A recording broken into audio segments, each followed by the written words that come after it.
il informe l'Assemblée. Il informe l'Assemblée maanaam day convoquer l'ensemble des députés séance tenante ak nu mu gën a gaawee. Et donc El Malick Ndiaye ba muy démissionner il a saboté la République, il a mis la République en danger pour des calculs absolument personnels diggante moom ak Sonko xeex bu ñuy xeex kii ñooñu ne woon don de soi pour la République. waaw démissionné dem toog sa kër mel ni yow dañ la dénkoon ab tàngana wala ab car rapide nga ne dem ba ci yoon bi rek accosté ne borom. alors que nous sommes dans une république. Nous sommes dans une république. Si le président de la République pour une raison ou une autre était kii il nous ouvre une crise constitutionnelle extrêmement grave. C'est clair. Bon donc l'Assemblée n'est pas encore saisie. L'Assemblée sera saisie demain. C'est à partir de ce moment normalement bu ñu yëgalee Assemblée bi la ñu war a mën a door processus tabb d'abord lu gën a urgent pas ne dañuy installer Ousmane Sonko. Député Ousmane Sonko. Déedéet dañuy tabb d'abord président de l'Assemblée nationale. parce que loolu pour la patrie pour sauvegarde du Sénégal stabilité Sénégal mooy action bu njëkk bu ñu war a def. parce que ndax mënuñu ñàkk président de l'Assemblée nationale. jot de ce président de la République rek. et c'est eux qui nous exposent. et pour tabb président de l'Assemblée nationale normalement aussi c'est une élection démocratique la. bu ñuy bind du ñu bind rek ni cas bu assemblée bi yëpp nekkee supposons waa République des valeurs. wala assemblée bi yëpp nekk waa PS. wala assemblée bi nekk 50-50 tagga tembe nii Yewwi ak Benno Bokk Yaakaar nañ fi ne woon en 2024 non 14e législature. dañuy xool lan mooy intérêt réew mi lan mooy démocratie. maanaam ñu ngi tabb président l'Assemblée groupe bi Yewwi kii Pastef mun na dem gisee seen biir. mais yeneen groupe yi mën nañ gisee def seen tractation bu ñu bëggee proposer wala négocier wala kii loolu mooy démocratie donc nit ñi dañ leen war a may ab suspension de séance moo xam l'après-midi moo xam le lendemain wala mais comme président assemblée nag moom il faut accélérer ñu ñëwaat discuter doog a nag dem ci beneen deuxième question bi mooy éventuellement réintégration donc ci lii ñu doxalee waaw bu ngeen xoolee waa Pastef dañu foowee Sénégal dañu xool seeni intérêt personnel ak seeni yëfi bopp et violer règles administratives yi nga xam ne tey jii nii munoo ñun bu ñuy saisir conseil constitutionnel recours par exemple ñëpp dañuy xam ne loi bi voté nañ ko mais dañuy ne nañuy indi loi boo xam ne non seulement c'est voté mais avec le cachet du secrétariat général ok booy def demande par exemple candidature dañ leen indil sa extrait de naissance sa nangam sangam mais da ngay def demande manuscrite ñëpp xam nañu boo demee bay déposer say parrainage ak say leneen def nga ba bu ñàkkee demande manuscrite yi bokkatoo parce que c'est une comment on dit substantielle nu ñuy waxee c'est une formalité substantielle essentielle bind ni dama bëgg ñu réintégrer ma du caaxaande te du wax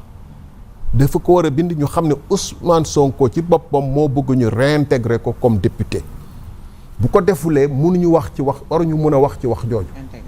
bu ñu informé wul assemblée bi waruñu mën a wax ci wax jooju te ñoom Pastef dañu jàpp ni comme yeneen yoon yi rek comme nu ñu violé ba ñuy voté loi L29 et L30 nu ñu violé procédure d'urgence ne 15 députés déposé nañ 17 députés déposé nañ ko nañ dem commission des lois alors que dañu war a ñëw plénière ñu constater que 17 députés déposé nañ ko ñu doog a convoquer commission des lois. Très bien.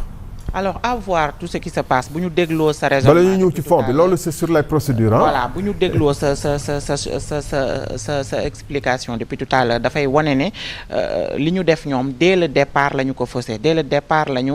violé li nga xamante ne mooy les textes yoon bi ñu waroon jaar bu normal jaaruñu ci alors lii su amee dans une république honorable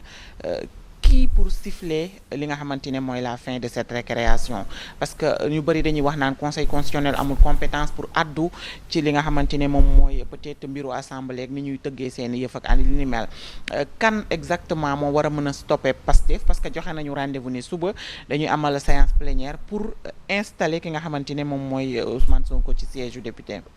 waaw baaxoon na sax balaa ñuy ñëw ci yan mooy recours yi. ñu vider peut-être. est-ce que moom war na mën a déposer réintégration am déet waaye def naa ni loolu tey werante bi bëriwut waa Pastef sax gëm naa ni bu dee dañuy wax aqlaay taalaa rek waa Pastef ñuy wax ak ñi ne seen dafa akulaay taalaat démissionné dafa suspendre. non waaw ñoom démission bi ak suspension bi loolu ñoom tam war xam nañu ni ay waaj leeral. Ousmane Sonko mënul dem dellu assemblée nationale xamu ko xam nañ ko xam nga vidéo bi ñu teg démb dafa wax ni dafa démissionné. non na wax lu ko neex na wax sax balaa ngaa avancé ma dugal benn question foofu nga yóbbaale ko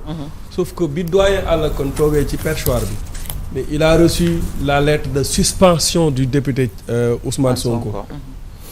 man mi nekkul député mi nekkoon édition spéciale j'étais surpris mais j'ai pas vu votre réaction vos réactions vous tous en tant que député de l'opposition et de non inscrits comme si c'était normal qu'un député suspendre sa parce que ci biir assemblée bi on a parlé de suspension. Très bien. moom mu génn def réaction mooy vidéo bi nga wax Alima. ne démissionné na. très bien xam nga man du ma dugg ci affaire yooyu parce que c'est réglé par le règlement intérieur oui. man je considère que mais loolu spéculation la loolu tax bëgguma ci dugg je considère que waaye suspension bi je considère que gars yi dañ ko bëggoon rectifier ko parce que le doyen il est là assis il y a deux sachants le secrétaire général ak keneen ñu toog foofu di jéem a organiser di ko bindal lu mu wax ak tout de façon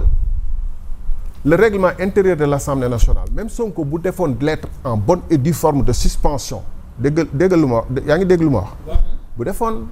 une lettre de suspension en bonne et due forme ça ne vaut rien dire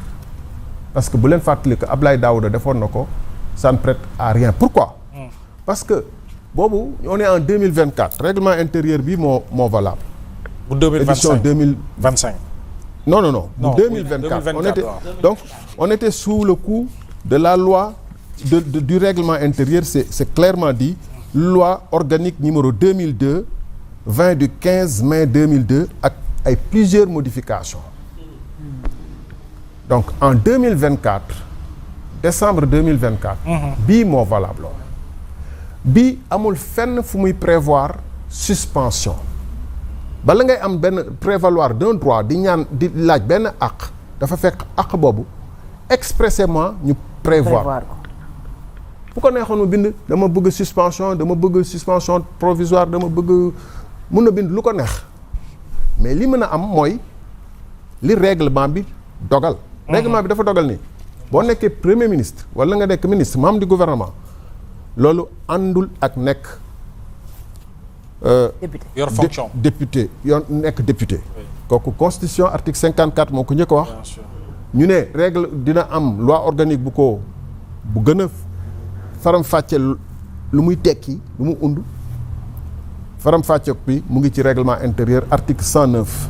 boo xam ne ci chapitre bu ñuy wax incompatibilité 109 dafa ne le mandat de député incompatible avec la qualité de membre de député du gouvernement ñu ñëw moom il était membre du gouvernement wàcce wuñ ko démissionné wul et cetera et 118 nii article 118 nii le député qui lors de son élection se trouve dans l'un des cas d'incompatibilité visés au présent chapitre maanaam entre article 109 ba 118 bi mu ne boo ci nekkee da nga war a dans les 8 jours qui suivent son entrée en fonction